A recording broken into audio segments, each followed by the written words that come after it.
on the bottom of page 803, we're going to look at some examples of problems that are like number 16 yesterday. And many of us said that that wasn't hard for you. But one of the things we have to do is if they give us the circumference or the area, we have to be able to solve for the missing either radius or the diameter. And part of your quiz tomorrow will have story problems on it, where you have to find, there'll be at least one like this. If we walk around the edge of the circular point State Park Fountain in Pittsburgh, Pennsylvania, and estimate its circumference to be 470 feet, based on your estimate, what is the approximate diameter of the fountain? First off, what equation are you going to write on your paper? The circumference, one of the area, and why? Why, Raven? You're right. Why are you putting the circumference equation? What in the story problem led us to believe that we have to do the circumference? It says circumference. If it doesn't say circumference, anytime you go around something or try to edge something or go around, that's what you're going to do. Write that equation on your paper. C equals pi times d. Write this down. It's example 5. Write it down. Now, which thing do we know, C or D? What did? Bless you. We know the C. And so, and I will tell you, the high school teachers, when they teach geometry, do you want to know what one of the big issues they're having in geometry right now? Is that some of the high schoolers are having a hard time using their algebra skills. Because it deals with shapes and things, but ultimately we're going to use our algebra skills in every math class you have.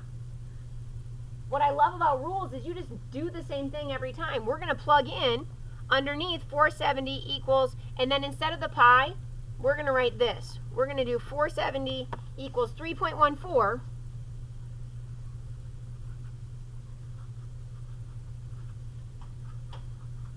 Because that's our 7th grade approximation. Remember, it's not exact.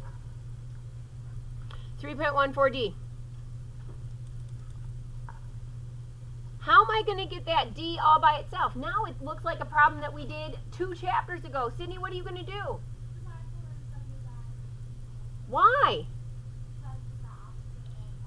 Yes, I love it. Inverse operation to multiply is divide. If I do it on this side, I have to do it on this side. So we're using our algebra skills even though we're doing a geometry lesson. 470 divided by 3.14, I think it's like 149.7 or something like that. So that would be rounding the nearest tens would be 7. So 149.7, because we're going to round to the nearest tenth if the book doesn't say what to do. What's my label on that? What's my label going to be? Y feet, Kate, you're right. Y feet.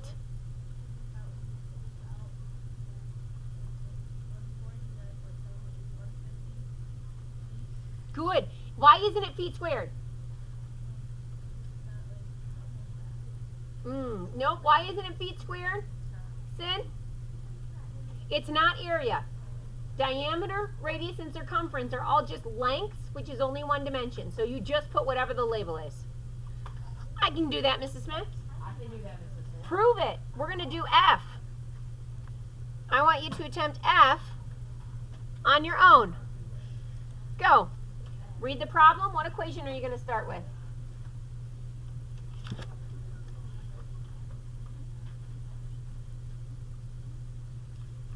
Show me the algebra. Go.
we doing circumference or area? Circumference.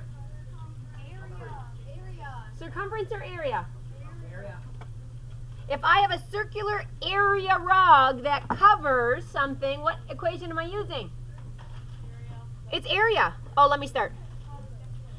It's definitely an area problem because it's a circular area rug. Anytime we're trying to cover something, you're using the area formula. Anytime you're trying to go around something, you're using the circumference if it's a circle. So you have to start with the equation all day today. Why do I keep making you write all the equations out? You have to have them in your brain. And so now, what do we know? They tell us what?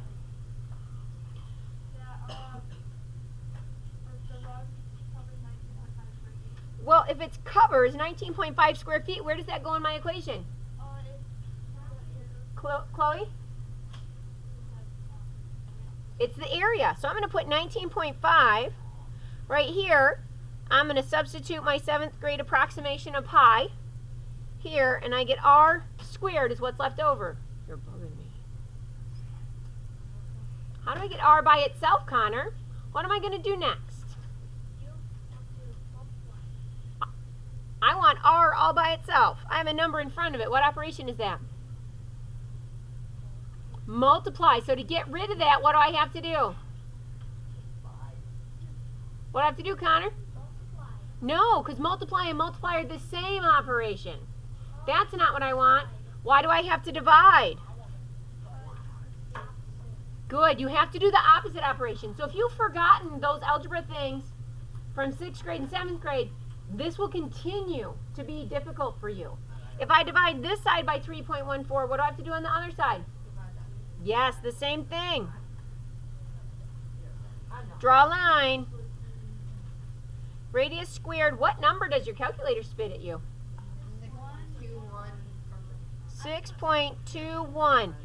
You should not round your numbers to the nearest tenth until you get to the end. I actually would like 3 value places. So it's 6.211. No. No. What's the calculator say? 0. Okay. So I do want you to go out 3 decimal places because otherwise you get a rounding error. Now, r is still not by itself. It's squared. On your assignment, it was 100 equals r squared. And so you were saying to yourself, what times what equals 100? And the answer was 10.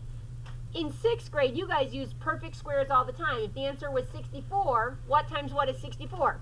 8. I don't know what times what equals 6.2, and so I want you to turn on your calculator, and I'm going to show you how to use our powerful tool. You are finding the square root, and that's this radical sign right here. You guys have seen that before, right? Yes. If you do that on this side, you have to do that on the other side.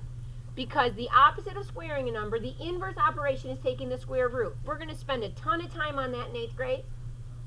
We're going to let our tool help us today. I want you to notice that on top of the x squared key is that radical sign, but it's in yellow.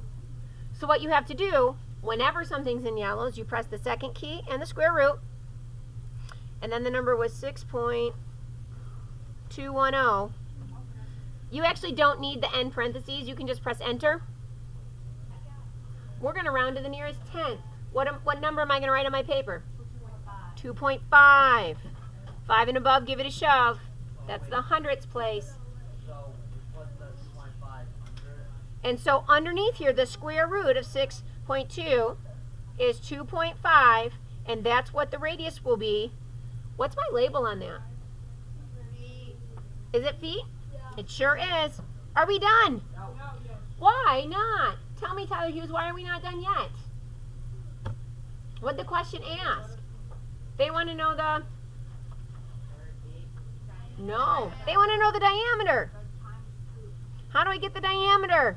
Nolan, you're right. We're going to multiply that by 2. The diameter then has to be 5 feet. And so I promise you'll have some story problems in 7th grade and tons of them in 8th grade where you have to make sure you answer the right question. We did all the right math, but weren't done yet. I'm with you, Mrs. Smith?